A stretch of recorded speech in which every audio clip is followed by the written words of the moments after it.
आज के इस नए गहन विश्लेषण में हम उन पन्नों को पलटने वाले हैं जो सच में मतलब आने वाले कई दशकों तक हमारे देश की दिशा तय करेंगे। हाँ, और आज का विषय वाकई बहुत अहम है। बिल्कुल, हम बात कर रहे हैं केंद्रीय बजट 2026-27 और विकसित भारत के 3 कर्तव्यों की।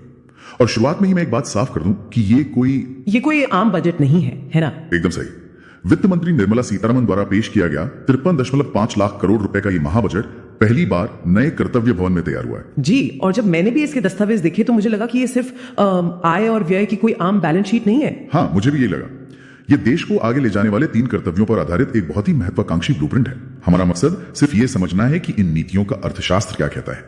तो आज की हमारी चर्चा का जो मुख्य मिशन है वो इसी ब्लूप्रिंट को समझना है, क्योंकि इसमें भारी भरकम आर्थिक आंकड़े छिपे हैं, जैसे कि 12.2 लाख करोड़ का पूंजीगत व्यय। हाँ, या फिर 4.3% का राजकोषीय घाटा। ठीक है, आइए इसे विस्तार से समझते हैं, क्योंकि बिना असली मतलब समझे ये सब सिर्फ नंबर है। सही बात है, और अक्सर होता यही है कि इतने बड़े आंकड़ों के शोर में बजट का असली विजन कहीं छिप जाता है। अगर हम इसे व्यापक संदर्भ से जोड़कर देखें तो ये बजट केवल नई योजनाओं का ऐलान करने के बारे में नहीं है। तो फिर ये किस बारे में है? सरकार ने बहुत स्पष्ट रूप से इसे 3 कर्तव्यों में बांटा है।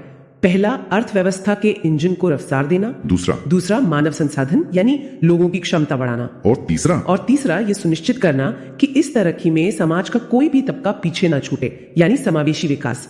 ये एक बहुत ही दिलचस्प और स्ट्रक्चर्ड अप्रोच है। तो चलिए पहले कर्तव्य से शुरुआत करते हैं, आर्थिक विकास को गति। जब मैं इसके मैक्रो इकोनॉमिक आंकड़े पढ़ रहा था तो कुछ नंबर सच में चौंकाने वाले थे। बहुत ज्यादा।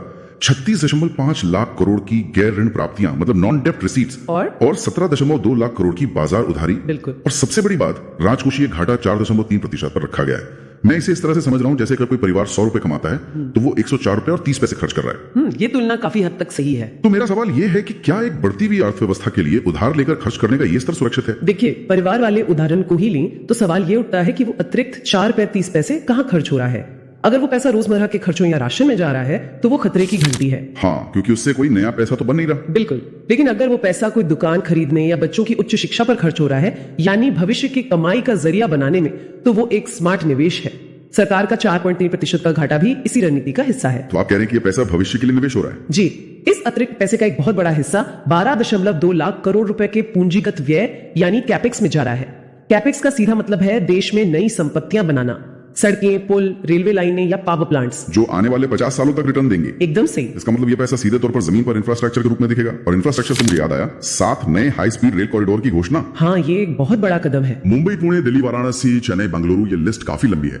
मुझे लगता है कि ये सिर्फ 2 शहरों को जोड़ने की बात नहीं है। अगर मुंबई और पुणे के बीच का सफर कुछ मिनटों का रह जाए तो वहां के रियल एस्टेट, रोजगार और पूरे इकोसिस्टम का भूगोल ही बदल जाएगा। बिल्कुल, इसे ही हम इकोनॉमिक रिपल इफेक्ट कहते हैं। जब आप दिल्ली और वाराणसी को हाई स्पीड नेटवर्क से जोड़ते हैं तो आप सिर्फ यात्रियों का समय नहीं बचा रहे होते हैं। तो और क्या बदलता है? आप बीच में पड़ने वाले दर्जनों छोटे शहरों को देश की मुख्य अर्थव्यवस्था से जोड़ देते हैं। इसी सोच को आगे बढ़ाते हुए बजट में हर सिटी इकोनॉमिक रीजन के लिए 5 साल में 5,000 करोड़ का प्रावधान किया गया है। 5,000 करोड़ हर एक रीजन के लिए? जी हाँ, इसका मकसद साफ है कि विकास केवल दिल्ली, मुंबई या बेंगलुरु तक सीमित न रहे, बल्कि टियर 2 और टियर 3 शहरों को नए आर्थिक केंद्रों के रूप में विकसित किया जाए। ये एक बहुत ही लॉजिकल कदम लगता है, लेकिन मुझे मैन्युफैक्चरिंग वाले हिस्से पर थोड़ी चर्चा करनी है। हम अक्सर देखते हैं कि मैन्युफैक्चरिंग को लेकर बड़ी बड़ी योजनाएं बनती हैं, लेकिन जमीनी स्तर पर चुनौतियां आती हैं। हाँ, जमीनी स्तर पर चीन या ताइवान को टक्कर देना मुश्किल हो जाता है। इस बार बजट में इंडिया सेमीकंडक्टर मिशन 2.0 का जिक्र है और इलेक्ट्रॉनिक्स कंपोनेंट के लिए 40,000 करोड़ रुपए रखे गए हैं। क्या ये सिर्फ एक और फंड है या इस बार रणनीति में कोई वास्तविक बदलाव है? इस बार की रणनीति में एक बहुत बड़ा शिफ्ट है। पहले हम सिर्फ असेंबलिंग पर फोकस करते थे, यानी पुर्जे बाहर से आए और हमने यहाँ उन्हें जोड़ दिया, जिसे हम अक्सर मेक इन इंडिया का शुरुआती चरण मानते थे। बिल्कुल, लेकिन सेमीकंडक्टर मिशन 2.0 का पूरा जोर भारतीय बौद्धिक संपदा यानी आईपी डिजाइन, उपकरण और सामग्री पर है। यहाँ जो बात सबसे आकर्षक है वो ये है कि हम सिर्फ मोबाइल फोन के डिब्बे पैक नहीं करना चाहते। तो हम क्या करना चाहते हैं? हम उसके अंदर की चिप को भारत में डिजाइन और मैन्युफैक्चर करना चाहते हैं। और इसी से जुड़ा एक बहुत ही मस्त स्ट्रोक कदम है उड़ीसा, केरल, आंध्र प्रदेश और तमिलनाडु में रेयर अर्थ कॉरिडोर बनाना। रेयर अर्थ मिनरल्स यानी वो दुर्लभ खनिज जो हमारे स्मार्टफोन से लेकर इलेक्ट्रिक वाहनों की बैटरी और रक्षा उपकरणों तक हर चीज के लिए जरूरी है। दुनिया भर में इन खनिजों पर एक तरह से चीन का एकाधिकार रहा है। तो क्या ये कॉरिडोर उस सप्लाई चेन पर हमारी निर्भरता खत्म करने की तैयारी है? सटीक विश्लेषण, भविष्य की तकनीक उसी की होगी जिसके पास रेयर अर्थ मिनरल्स का नियंत्रण होगा। 40,000 करोड़ का फंड और ये कॉरिडोर मिलकर भारत को वैश्विक सप्लाई चेन के एक ऐसे खिलाड़ी के रूप में स्थापित करेंगे होंगे जिसे नजरअंदाज नहीं किया जा सकता। और मैंने देखा कि बायो फार्मा शक्ति पहल का भी जिक्र है। हाँ, इसके तहत 5 वर्षों में 10,000 करोड़ का बजट और 1,000 से अधिक मान्यता प्राप्त क्लिनिकल ट्रायल साइट्स का विकास होगा। ये भारत को दुनिया के फार्मेसी से दुनिया की लैब में बदल देगा। ये वाकई में बहुत ही एक्साइटिंग है। और मैंने ये भी गौर किया कि बजट सिर्फ भविष्य की नई तकनीकों के पीछे नहीं भाग रहा है, बल्कि बुनियादी चीजों को भी ठीक कर रहा है। आप किस बुनियादी चीज की बात कर रहे हैं? जैसे 200 पुराने औद्योगिक क्लस्टर्स का पुनरुद्धार और कंटेनर निर्माण के लिए 10,000 करोड़ से ज्यादा की योजना। अगर मैं इसे सही समझ रहा हूं तो कंटेनर निर्माण कोई बहुत ग्लैमरस काम नहीं है। देखने में शायद न लगे। हाँ, लेकिन कोविड के समय हमने देखा था कि कैसे कंटेनर्स की कमी ने पूरी दुनिया का व्यापार रोक दिया था। एकदम सही पकड़ा आपने। हम लॉजिस्टिक्स में बहुत सारा पैसा सिर्फ विदेशी शिपिंग कंटेनर्स को किराए पर लेने में गवा देते हैं। तो अपनी खुद की कंटेनर मैन्युफैक्चरिंग क्षमता होने का मतलब है? इसका मतलब है कि हम किसी भी वैश्विक संकट के समय अपनी सप्लाई चेन को सुरक्षित रख सकेंगे। यह आत्मनिर्भरता की दिशा में एक बहुत ही व्यवहारिक कदम है। ठीक है, तो हमने शानदार हाई स्पीड ट्रेनें बना ली, सेमीकंडक्टर प्लांट्स लगा लिए और नए शहर बसा लिए, लेकिन यह सब अपने आप तो नहीं चलेगा। बिल्कुल नहीं। इन वर्ल्ड क्लास फैक्ट्रियों और शहरों को चलाने के लिए हमें वर्ल्ड क्लास लोगों की भी जरूरत होगी। यहां बात सच में बहुत दिलचस्प हो जाती है, क्योंकि यहीं पर इस बजट का दूसरा कर्तव्य सामने आता है, आकांक्षा और क्षमता निर्माण, यानी ह्यूमन कैपिटल पर फोकस। और मैं मानती हूँ कि यहीं पर नीतियां सबसे ज्यादा प्रभाव डालती हैं। एक मजबूत अर्थव्यवस्था केवल मशीनों से नहीं बल्कि स्वस्थ और कुशल नागरिकों से बनती है। स्वास्थ्य क्षेत्र की बात करें तो मैंने पढ़ा कि 1 लाख अतिरिक्त एलाइड हेल्थ प्रोफेशनल्स की नियुक्ति की बात कही गई है। हाँ, और 5 क्षेत्रीय मेडिकल हब भी बनाए जाएंगे। और इसके साथ 3 नए अखिल भारतीय आयुर्वेद संस्थान यानी AII भी बनाए जा रहे हैं।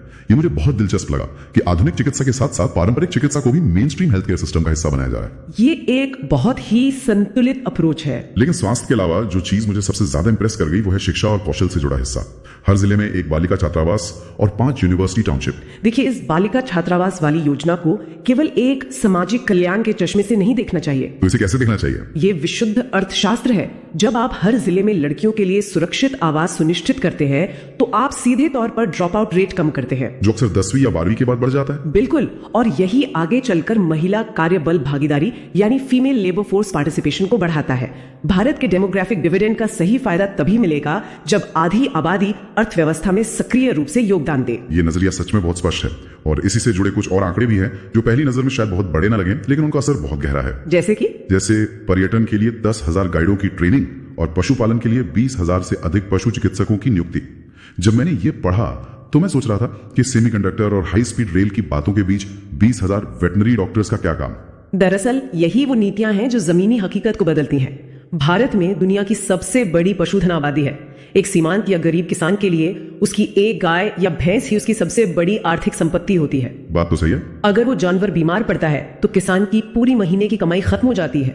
20,000 नए पशु चिकित्सक उस ग्रामीण अर्थव्यवस्था की रीढ़ को टूटने से बचाएंगे। ये एक जबरदस्त मल्टीप्लायर इफेक्ट है। बिल्कुल, पर्यटन गाइडों का मामला भी ऐसा ही है।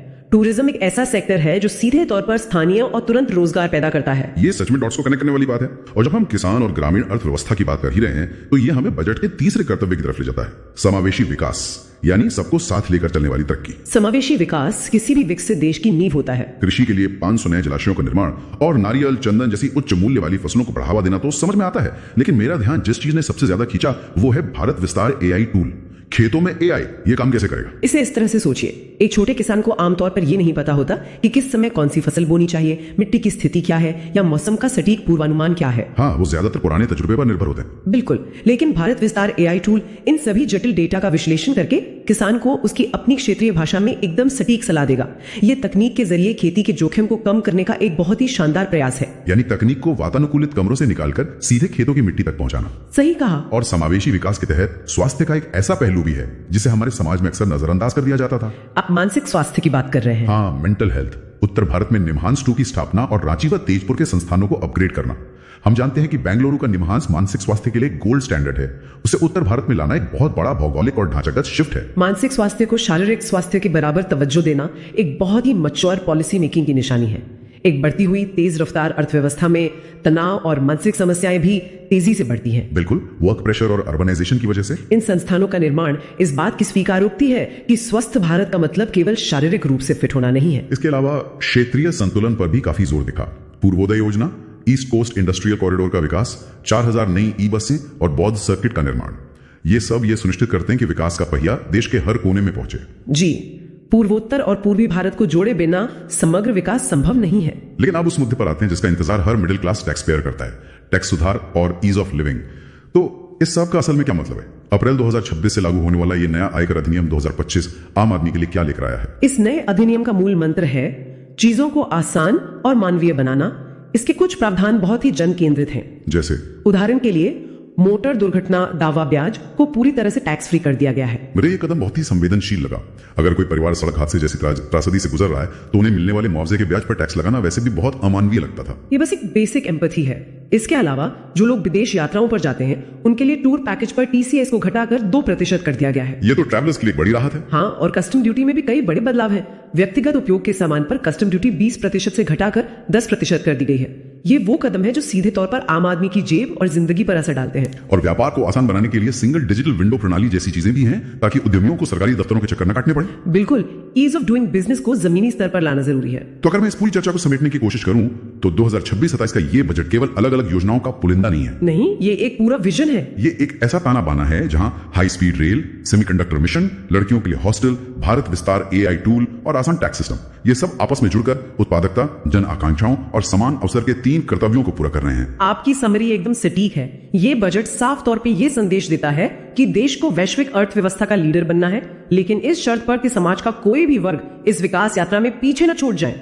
आज की ये चर्चा सच में बहुत ही इंसाइटफुल रही। हमने कई ऐसे पहलुओं को डिकोड किया जो शायद सिर्फ हेडलाइंस पढ़कर समझ नहीं आते। लेकिन इस पूरी चर्चा के बाद मेरे मन में इससे एक बहुत ही महत्वपूर्ण सवाल खड़ा होता है जो शायद इस बजट के सबसे बारीक पन्नों में छिपा है। अच्छा, ऐसा क्या है? हमने इंफ्रास्ट्रक्चर और मैन्युफैक्चरिंग की इतनी लंबी बात की। 7 हाई स्पीड रेल कॉरिडोर, नए सिटी इकोनॉमिक रीजन, विशाल सेमीकंडक्टर प्लांट्स, इन सब को चलाने के लिए अथाह ऊर्जा की जरूरत होगी। बजट के आखिरी हिस्से में 2035 तक परमाणु ऊर्जा परियोजनाओं के लिए भारी आयात छूट और कार्बन कैप्चर तकनीक के लिए 20,000 करोड़ का प्रावधान किया गया है। 20,000 करोड़ कार्बन कैप्चर के लिए? सोचने वाली बात यह है कि इतनी तेजी से बढ़ते औद्योगिकरण और कार्बन उत्सर्जन के बीच संतुलन कैसे बनेगा? क्या इतनी बड़ी फंडिंग का मतलब यह है कि भारत अपने संपूर्ण एनर्जी इकोसिस्टम को पूरी तरह से बदलने की एक खामोश तैयारी कर रहा है? क्या आने वाले दशक में हमारी ऊर्जा का मुख्य स्रोत कोयला नहीं बल्कि कुछ और होने वाला है? ये तो सच में दिमाग की बत्ती जलाने वाला सवाल है।